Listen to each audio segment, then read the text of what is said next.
of West Kentucky. Isolated showers and storms will again be possible mainly in the heat of the day for the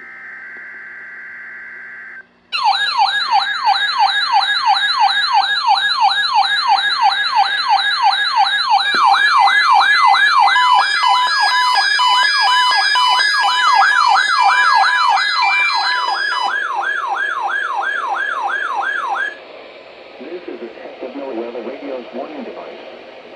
During potentially dangerous weather situations, specially built receivers are automatically activated to warn of impending hazards.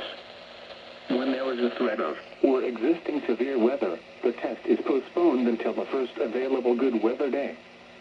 Reception of this broadcast and the warning alarm will vary at any given location.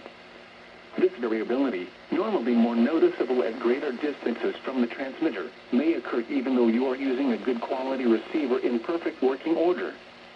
The warning alarm will be activated for warnings in selected watches affecting locations in portions of West Kentucky, southeast Missouri, southern Illinois, southwest Indiana, and northwest Tennessee.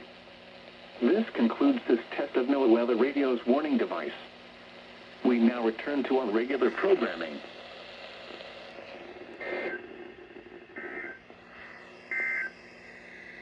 Looking at the latest weather